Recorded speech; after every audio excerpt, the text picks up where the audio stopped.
Wala nang maraming paligoy-ligoy pa, diretso sa punto na. Maiksi lang ang komentaryo, pero diretso sa punto. Maraming kuro-kuro, may tiwali, may totoo. Dito, sa puntong diretso tayo. Punto diretso.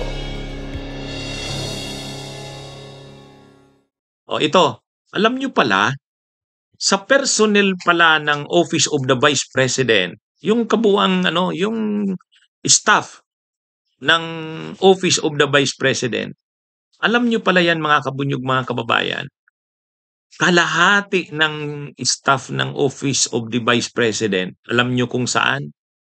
Sa security. Security ng Vice President. Yan yung yan na mismo ito, featured article ito sa Rappler. Hindi naman magpi-feature ng article na ito ang Rappler nang hindi totoo eh. Ito yan. Sa article ng Rappler, nito, Sara Duterte security detail comprised nearly half of OVP personnel in 2024. Hindi po tuluma tingnan niyo ang date. Tingnan niyo ang date. December 2, 2025. Nearly half, almost halos kalahati ng kanyang personnel sa Office of the Vice President, security detail. Ang tindi nito. Ano bang niya? Kaya pala yung mga nakikita natin, di ba? Kapag pumapasok si Sara Duterte, talo pa ang presidente. Papunta doon sa stage at pababa, may kinukordon ng kanyang mga security. Pagpunto nga sa Senado, nakordon din, ang dami. Si VP Leni noon hindi ganoon eh. Kahit yung mga dating Vice President, si JMA nung naging Vice President, si Gigi Marbinay, si Ginggona naging Vice President, si Kabayan, si Noli Di Castro, hindi ganyan. Ito lang si Sara Duterte. Ito lang. At syempre, pag napakarami kang security, parang 700 plus yata ang kabuang personnel ng OBP, 400 plus. Yan? Tingnan nga natin yung actual na figures niyan. Yan eh, mga kabunyog, mga kababayan. Napakatindi niyan. Ibig sabihin, itong kapag napakarami mong security, syempre, marami kang bit-bit paglakad. Bawat lakad mo, ang dami mong security. So ngayon, ito ang actual figure. Of the OVP's personnel in 2024, 781. 721 ang OVP personnel noong 2024. Sa 781 na yan, 335, kaya nga nearly half, halos kalahati. Halos kalahati ay security detail. Kaya, ang tindi nito. Actually, sa bawat lakad niya na yan, ang maraming security detail niya na yan, ginagastusan niya ng gobyerno.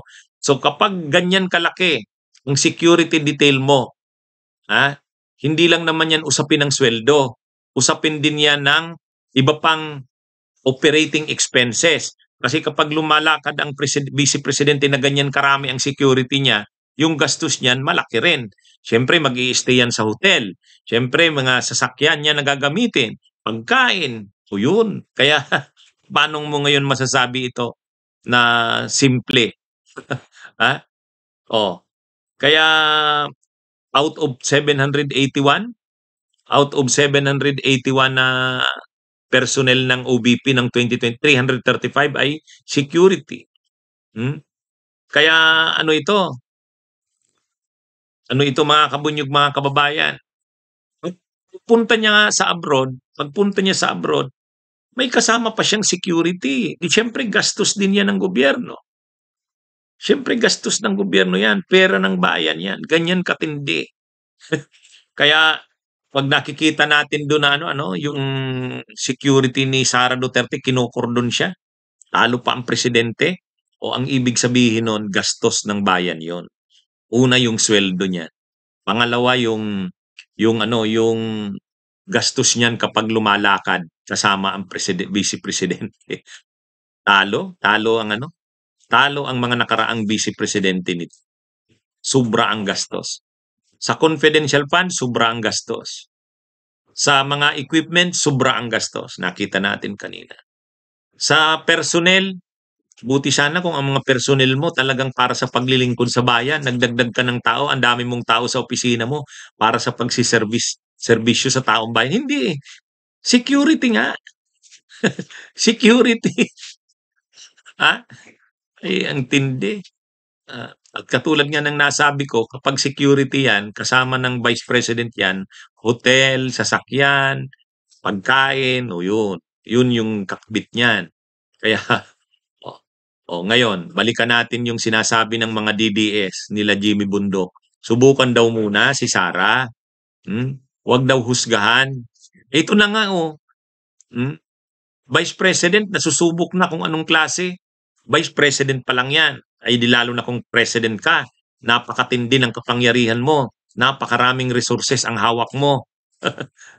Kung ngayon nga na Vice President ka, ganyan ka, ay di lalo na pag President. Kaya kung si PBBM ay magre-resign, hindi pwedeng siya lang mag-resign. Dapat pati si Sara. Kaya nga yung panawagan yan eh. Pinipilit ng mga DDS, pag nag-resign si PBBM, si Sara ang papalit. Hindi. Mayroon pa namang ibang opsyon na available sa konstitusyon. Kung mag-resign si PBBM, dapat mag-resign din si Sara. Nakalagay naman yan sa konstitusyon eh. Pwede naman pareho mag-resign, President, Vice President. Papalit ang Senate President, mag-a-acting President, tapos magpapatawag ng special election. Yun. Pero kung ay pipilit ng mga DDS na si Sara ang papalit, wala, ubos ang pera ng bayan. Kung ngayon nakikita natin yung ganitong tindi ng korupsyon, ay lalo pag si Sara. Kasi yung mga alyado ni Sara na mga kongresista, senador, lalong titindi yan. Kung ngayon nga matindi na, lalong titindi. Kasi alam nilang si Sara, pag nagpresidente si Sara, presidente natin, ano rin yan? Ano rin yung gumastos? Dapat tayo rin, hindi tayo magpahuli. Di ba? Kaya tuloy ang masasayang araw nila Cheese Escudero, nila Jinggoy, nila Joel Villanueva, nila Cayetano, nila Villar. Tuwang-tuwa yung mga yan. Ano yan? Siyempre, yung kapatid niya, si Pulong, si Labaste. Yan yung mangyayari. Kaya yung sinasabi ng mga DDS na pag si Sarang naging presidente, masusugpo ang korupsyon. Ang layo niya. Ito, dalawa pa lang ito sa diniskas natin ngayon. Yung tungkol sa grabing mga equipments na binili na overpriced at saka itong grabing personnel o tauhan ng OBP. Kalahati, security. At hindi. Kaya tama lang si Yussi Claire Castro nung tinanong ng media kung anong reaction doon sa sabi ni Sara, kasi sabi ni Sara, labanan natin ang namamayaning kasakiman ng ilang opisyal sa ating bayan. Ang sagot ni Yussi Claire Castro, natawa. Tapos sabi niya, unahin siguro ang OBP. Unahin daw ang OBP.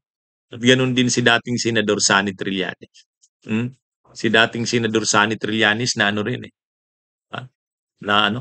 hindi masikmura yung sinabi na yun ni Sara.